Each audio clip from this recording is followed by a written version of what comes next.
Hello, I'm not Chuck, and today I'm back home in Tennessee, sitting on my patio behind the house. It's a beautiful October day. I believe it's somewhere around the 30th of October, and the sun is shining, the temperature is in the 50s, and I love it. This video is a response to a challenge I received from Glenda Sully. Glenda challenged me to reveal 3 things that my viewers didn't know about me. Well, I'm not positive that you didn't know any of these 3 things, but I'll name them anyway. Here's the first one. Bang goes old Betsy, my only gun is Betsy. I can travel far and wide with Betsy by my side. The only time I draw my gun, believe me, it is not in fun. I shoot it for defending me, I shoot for life and liberty. I didn't build many muzzleloaders, and all the ones that I built I have sold, except this one. I built it specifically for myself, and I built it in 1976. As opposed to being a Kentucky rifle, which is often decorated with a lot of brass complements, like a brass trigger guard and a brass butt plate, this one is fitted out with only iron hardware, no brass on it anywhere, and that makes it more of a Tennessee rifle than a Kentucky rifle. It's 60 inches from the muzzle way down here all the way back along a 42-inch barrel to the butt plate.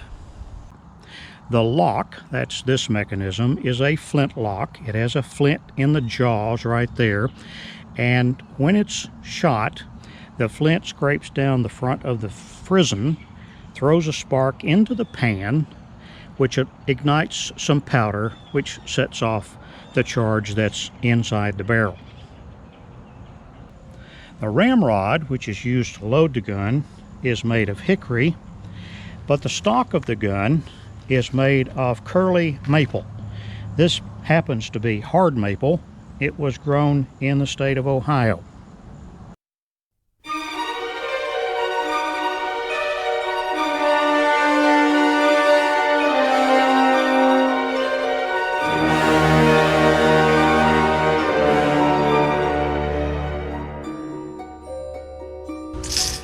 That's right. I have a fear of falling or jumping, maybe, off a precipice. A precipice is a ledge or the edge of something. I first discovered that I was afraid of that when I was just a child, and my family made the first trip that I remember to the Smoky Mountains. There's a place not too far from the Smokies called Rock City, and there's a place at Rock City called Lover's Leap, which is a precipice, and I was terrified. I would not go out on the precipice, and to this day, a long time later, I still haven't been out on it.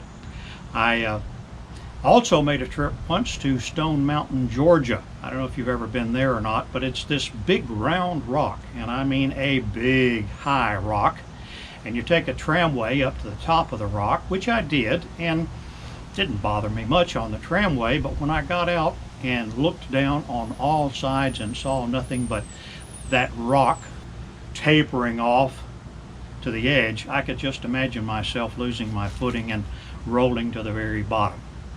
I also tried to fight this back when I was a younger man. I first flew on a commercial airliner and discovered that I didn't have a fear of heights because flying didn't bother me. In fact, not too long after that, I took flying lessons and successfully soloed in a small airplane. So it wasn't the fear of heights, it was the fear of precipices.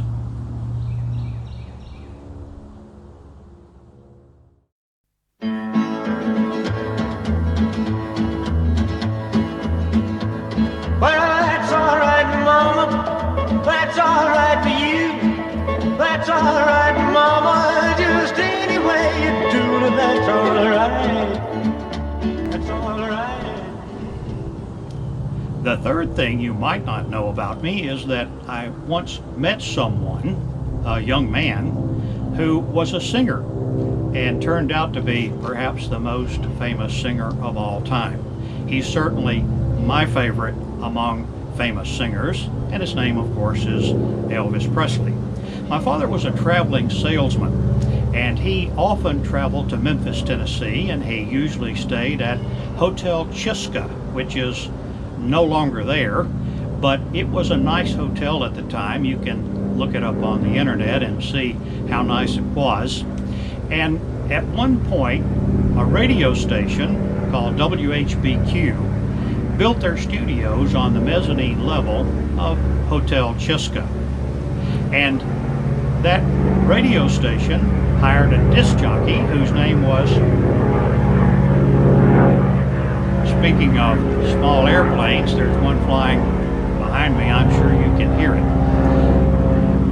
Maybe you'll get a glimpse of it. Anyway, WHBQ hired a guy by the name of Dewey Phillips, and Dewey had a show called Red, Hot, and Blue, and he played mostly rhythm and blues music. One time, another guy whose last name was Phillips, Sam Phillips, told him about a new singer. By the way, there was no relation between Sam and Dewey. Sam Phillips brought him a record by a young singer named Elvis Presley, and you heard a small clip of that song at the beginning of this portion of the video. That song became a tremendous hit locally, but it took a while for Elvis to become a national and then an international star. That record was played by Dewey Phillips in July of 1954, and sometime in the winter of 54 or perhaps the spring of 55, I went to Memphis with my father for a week, and we stayed at the Hotel Chiska, and he told me about this young singer who had been coming in, and he, my father, had made friends with him, and they often sat and chatted in the lobby of the Hotel Chiska.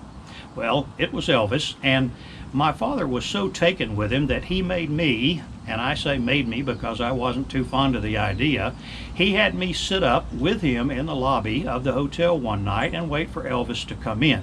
His habit was to come in late at night and spend some time in the studio with Dewey Phillips. Well, he came in, and sure enough, my father introduced me to him. I remember him as being actually a little bit shy, maybe just as shy as I was, although he was 19 or 20 and I was 8 or 9. But it was a fun thing, and I enjoyed it. And as an afterthought, my father said, "Well, don't you want his autograph?" And I said, "Sure."